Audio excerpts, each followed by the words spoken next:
Hello, I'm Bob Mayer and welcome to my video channel. This one is about the Green Beret Fair. A lot of things came out of this, which I'll talk about briefly, but it was an event during the Vietnam War where several Green Berets were accused of murder.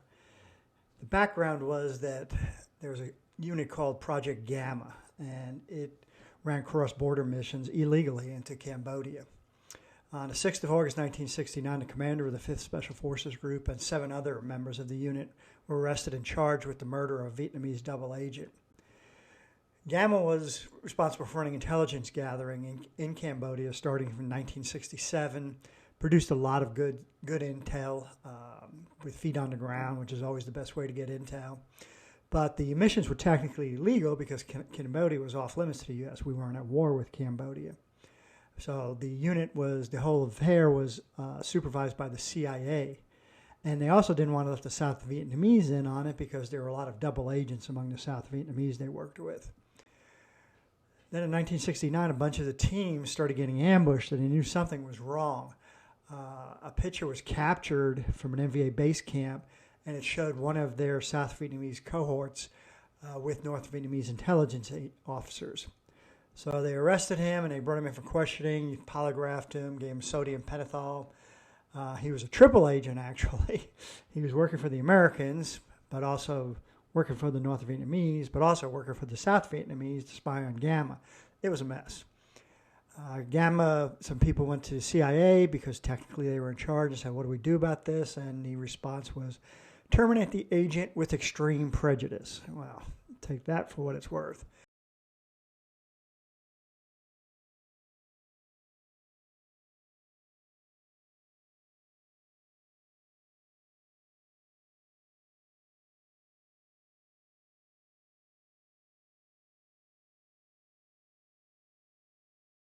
Fortunately, General Abrams, who was in charge of U.S. forces in South Vietnamese, he was a straight Green Army officer, and he heard about it, and he saw it as a way to get back at the Special Forces who he didn't care for.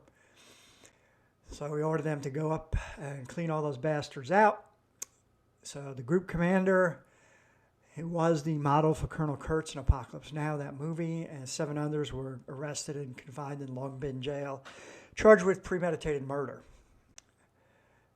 Unfortunately for him, reporters found out about the arrest and the story went public.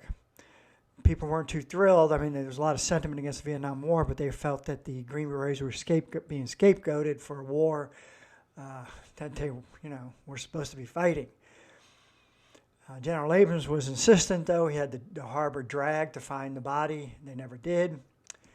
The story broke in the New York Times. And the big problem they all had was, Gamma itself was running these ops across the border into Cambodia, and we were also bombing Cambodia illegally. Nixon had ordered that. So if the Green Berets were in trouble, everybody up the chain of command was in trouble. These missions were so secret, they were using fail-safe bombers that were supposedly, held in reserve for nuclear missions to conduct the bombing. So the Secretary of the Army dismissed the charges against the Green Berets, but all their careers were pretty much tubed. The pictures of Colonel Rielt returning to the U.S. with his wife in 1969.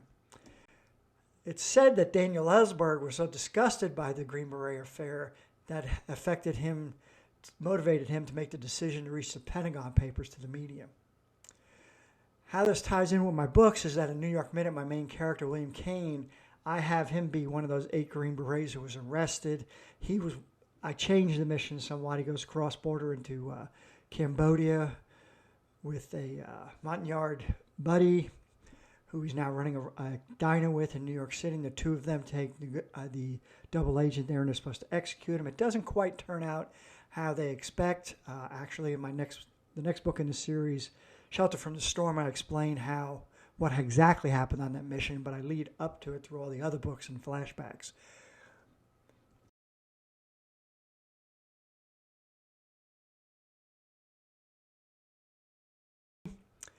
Those are all 5 books so far. That QR code takes you to the series on Amazon's.